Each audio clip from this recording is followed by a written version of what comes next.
Hello दोस्तों, मैं राकेश जंगीर और अपने चैनल यूनिक जेड रॉक में आपका स्वागत करता हूं। आज हम बात करेंगे हॉस्पिटल में काम आने वाले आईवी फ्लूइड्स के बारे में। हम डिटेल्स में देखेंगे कि आईवी फ्लूइड्स क्या होते हैं, किस काम आते हैं और ये कितने टाइप्स के होते हैं। तो चलिए स्टार्ट करते हैं बिना किसी देरी के। सबसे पहले हम बात करते हैं कि आईवी फ्लूइड्स होते क्या हैं। जब कोई व्यक्ति या पर्सन बीमार होता है तो वो डॉक्टर्स के पास जाता है, तो mostly doctors IV fluid prescribe करते हैं। जब पर्सन में वीकनेस हो, कमज़ोरी आ जाती है या फिर बॉडी में फ्लूइड की कमी हो जाती है तो आई फ्लूइड्स लगाते हैं। और बहुत बार हमारे माइंड में क्वेश्चन आता है कि आई फ्लूइड्स तो लगाते हैं बट कितने टाइप्स के होते हैं। तो हम डिटेल में देखेंगे कि आई फ्लूइड्स कितने टाइप्स के होते हैं। आई फ्लूइड्स मोस्टली 5 टाइप्स के होते हैं।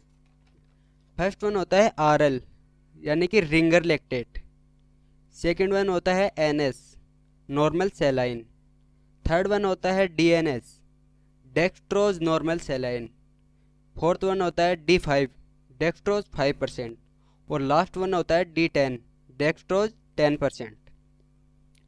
यह सब आई फ्लूइड्स 100 ml, 500 ml, 1 लीटर और 2 लीटर्स की बोतल में आते हैं।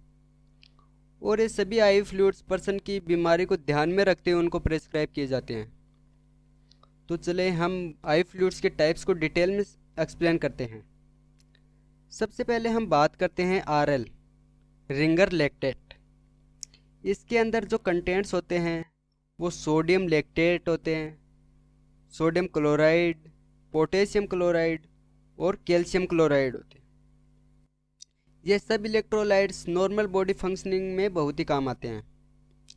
जब आपको जनरल वीकनेस हो, थकावट महसूस हो, बीपी यानी कि ब्लड प्रेशर का लेवल कम हो, लूज मोशन की कंडीशंस हो या फिर वोमिटिंग हो, इन सभी कंडीशंस में हम रिंगर लैक्टेट यानी कि आरएल यूज करते हैं। अगर ये सभी कंडीशंस नॉर्मल हो तो हम 100 से 500 ml तक यूज करते हैं। अगर यही कंडीशन सीरियस हो तो 500 से 1500 ml तक यूज करते हैं। सेकेंड वन हम बात करते हैं एनएस नॉर्मल सेलाइन। इसके अंदर जो कंटेंट्स होते हैं वो 0.9% सोडियम क्लोराइड होता है। जो नॉर्मल सेलाइन होता है वो डायबिटिक पेशेंट के लिए सबसे बेस्ट मानी जाती है।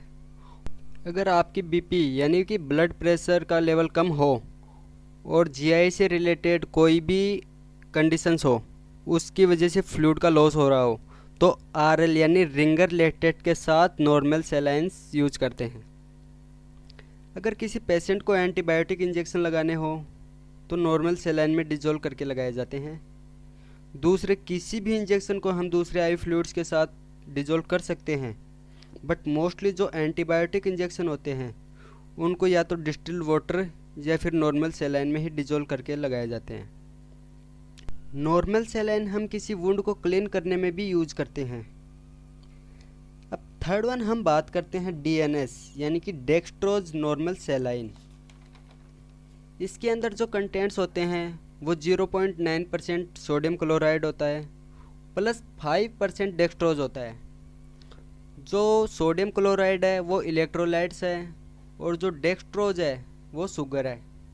जब हमारे शरीर में सोडियम क्लोराइड प्लस शुगर की कोई कमी हो जाती है तब इसका यूज किया जाता है।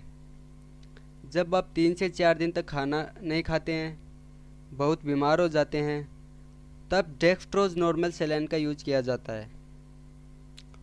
और लास्ट वन हम बात करेंगे फोर्थ नंबर और fifth number D5 dextrose 5%, D10 dextrose 10%। शायद आप कंफ्यूज हो रहे होंगे कि डीएनएस में भी 5% डेक्सट्रोज है और D5 में भी 5% डेक्सट्रोज है। तो मैं आपको बता दूं कि डीएनएस में डेक्सट्रोज के साथ साथ सोडियम क्लोराइड भी है और D5 में ओनली 5% डेक्सट्रोज है और D10 में 10% डेक्सट्रोज है। D5 और D10 का मोस्टली यूज हाइपोग्लाइसेमिक कंडीशंस में किया जाता है। अब आप लोग सोच रहे होंगे कि ये हाइपोग्लाइसेमिक कंडीशंस क्या होती हैं, तो मैं आपको बता दूं इसके बारे में। जब कोई पेशेंट होता है शुगर का या फिर डायबिटिक पेशेंट होता है तो उसमें दो कंडीशंस अराइज होती हैं। फर्स्ट वन होती है हाइपरग्लाइसेमिक और सेकंड वन होती है हाइपोग्लाइसेमिक। हाइपरग्लाइसेमिक कंडीशन होती है, उसका मतलब होता है जो ब्लड ग्लूकोज का लेवल है वो इंक्रीज रहता है नॉर्मल से। और जो हाइपोग्लाइसेमिक कंडीशंस होती हैं उसमें ब्लड ग्लूकोज का लेवल नॉर्मल से कम होता है। जब डायबिटिक के पेशेंट का ब्लड ग्लूकोज लेवल अचानक से कम हो जाता है या फिर 60 या उससे कम आ जाता है तो D5 और D10 लगाते हैं। और जल्दी ही ब्लड ग्लूकोज का लेवल बढ़ाने के लिए D25 नाम से इंजेक्शन आता है, वह इन फ्लूइड्स में लगाया जाता है। अब हम बात करते हैं कॉशंस यानी सावधानियां ड्यूरिंग आई फ्लूइड्स। जो डायबिटिक पेशेंट होते हैं या फिर जिनका ब्लड ग्लूकोज लेवल बढ़ा रहता है उनको कभी भी D5 और D10 नहीं लगाते। उन पेशेंट्स में RL या NS ही लगाते हैं। और मैंने आपको पहले ही बता दिया था कि जो नॉर्मल सलाइन होती है वो डायबिटिक पेशेंट के लिए सबसे बेस्ट होती है। और सबसे लास्ट में हम बात करेंगे कि जो ये नॉर्मल सलाइन होती है वो कौन सी कंडीशंस में नहीं लगाते। BP यानी कि ब्लड प्रेशर के जो पेशेंट्स होते हैं जिनमें ब्लड प्रेशर का लेवल बढ़ा रहता है उनमें हम नॉर्मल सलाइंस का या फिर इनमें से किसी सलाइंस का यूज़ नहीं करते, बिकॉज सलाइन के बाद ब्लड प्रेशर और बढ़ जाता है। और जो अस्थमा के पेशेंट होते हैं उनमें भी हम सलाइंस का यूज़ नहीं करते, क्योंकि जो अस्थमा के जो सिम्टम्स है वो सलाइन की वजह से और बढ़ जाएंगे। इसी के साथ हमारा टॉपिक पूरा होता है और मैं उम्मीद करता हूँ कि आपको ये सभी चीज़ें समझ में आ गई होंगी। तो आपने अभी तक चैनल को सब्सक्राइब नहीं किया है तो सब्सक्राइब कर दीजिए, बेल नोटिफिकेशन को ऑन कर दीजिए, जिससे मैं कोई भी नई वीडियोज़ लेके आऊँ तो आपको सबसे पहले अपडेट मिल सके।